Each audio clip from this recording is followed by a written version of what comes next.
Hello good morning दोस्तों, welcome to my channel nursing education. और आज हम बात करेंगे गायनिक के कुछ मोस्ट एमसीक्यू है उसके बारे में।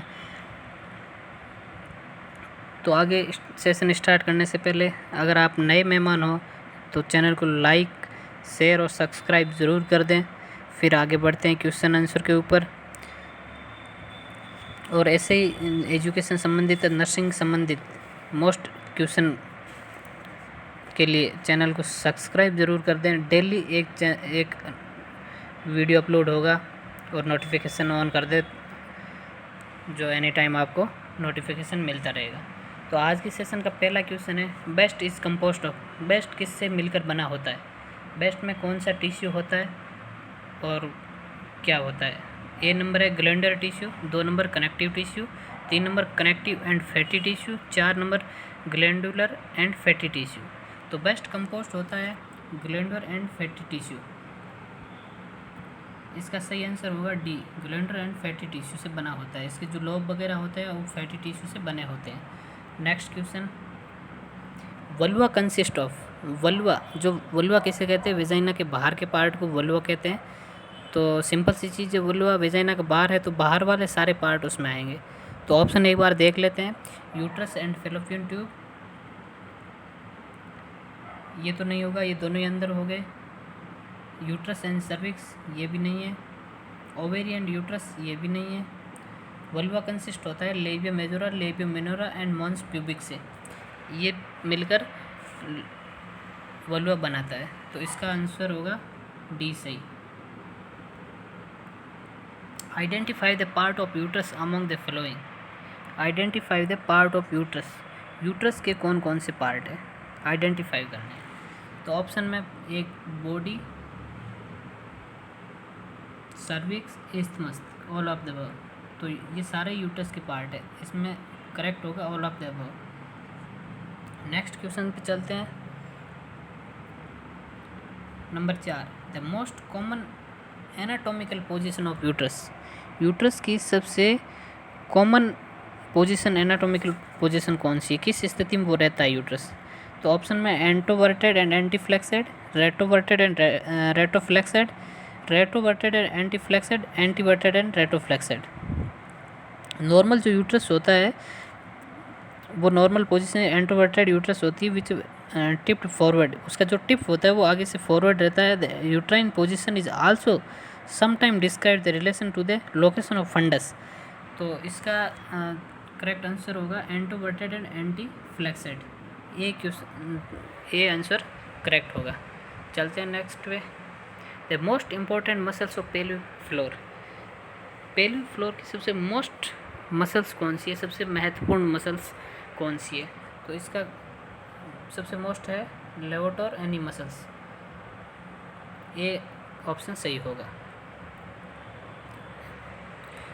Structure the support that uterus include. Structure the support of uterus include. Uterus को सपोर्ट करने वाली स्ट्रक्चर कौन कौन सी है? A round ligament, broad ligament, cervicovaginal junction.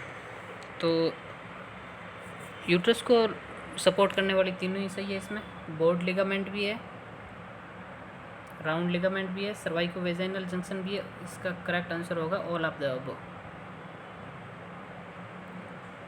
The strongest in the female pelvic is. The strongest ligament है, the strongest ligament in the female pelvic is. Female pelvic में सबसे स्ट्रॉन्ग लिगामेंट कौन सा होता है?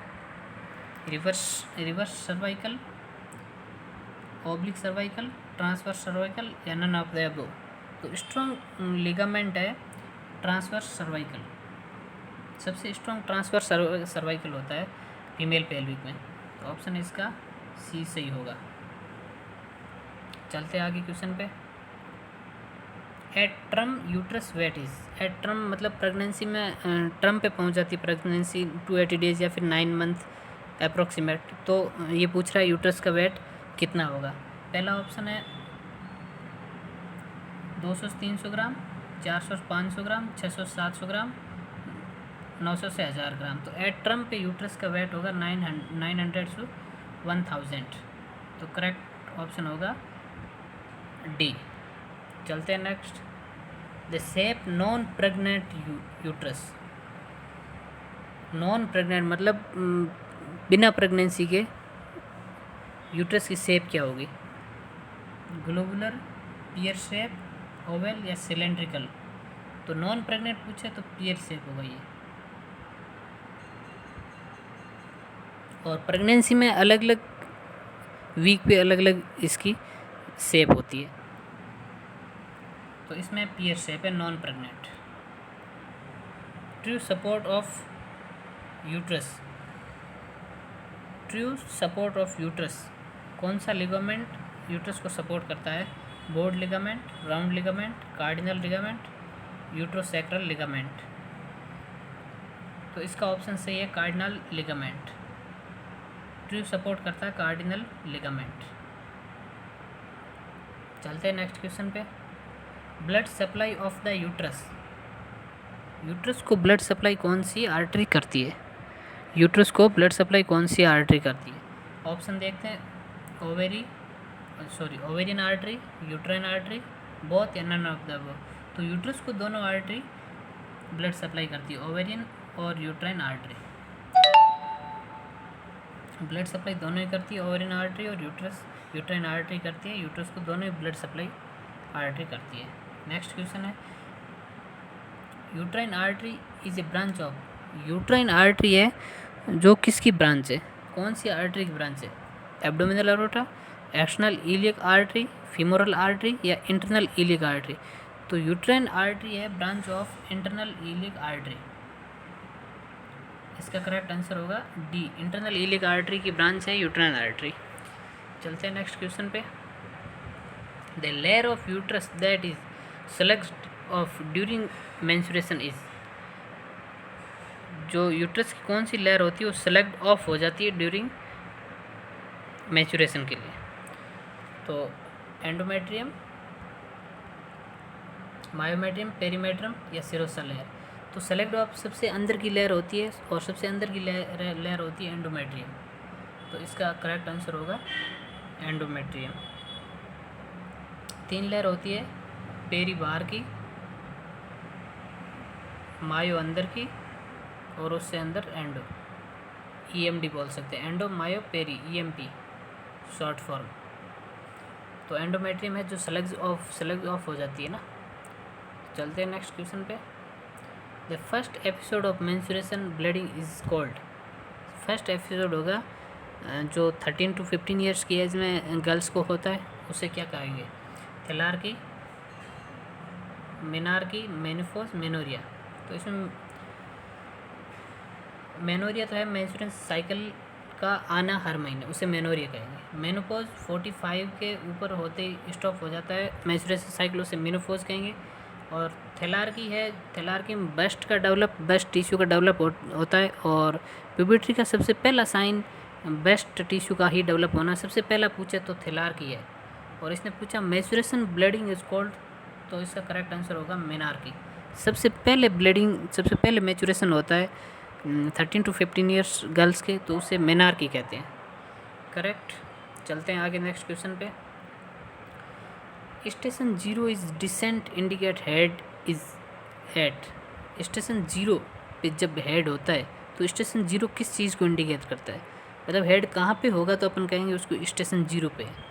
इसमें ऑप्शन है ischial spine, coccyx level, symphysis pubic level, ischial tuberosity level. तो 0 स्टेशन या फिर +1, +2, +3, -1, -2, -3 ये सब ईसीएल स्पाइन के ऊपर नीचे होता है। ऊपर जाएगा तो माइनस होगा और नीचे आएगा हेड तो ये प्लस में होगा। चलते हैं नेक्स्ट क्वेश्चन पे। The origin of ovarian is from. The origin of ovaries is from.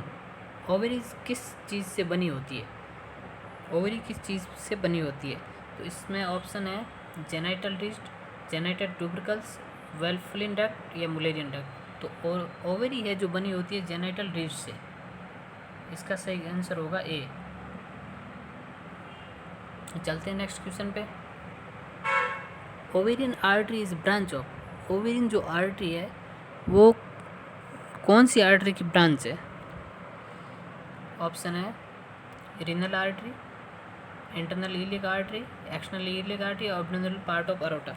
तो ओवेरियन आर्टरी है जो एब्डोमिनल पार्ट ऑफ अरोटा की एक ब्रांच है, इसमें से ओवेरियन आर्टरी निकलती है एब्डोमिनल पार्ट ऑफ अरोटा में से। चलते हैं नेक्स्ट क्वेश्चन पे। After ovulation corpus luteum form in the ovary release.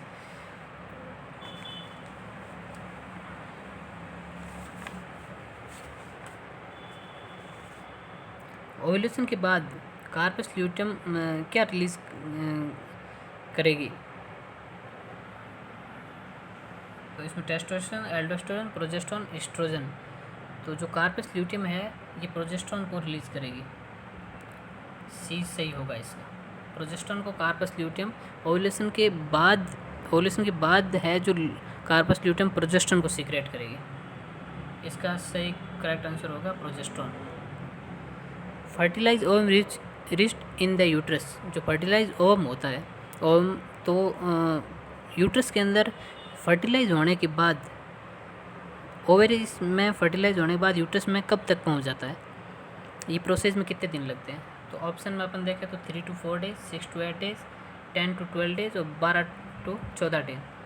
तो फर्टिलाइज ओवरियम हो जाने के बाद ओवम यूट्रस में 3 to 4 डेज में पहुंच जाता है, इसका करेक्ट होगा A answer, 3 to 4 days fertilize ovary में से यूट्रस में पहुंच जाता है, 3 to 4 डेज। नेक्स्ट और लास्ट क्वेश्चन है, normal weight of placenta at term. Placenta का वेट नॉर्मल कितना होता है एट टर्म प्रेगनेंसी पे, 9 मंथ या फिर वही 280 डेज के लगभग?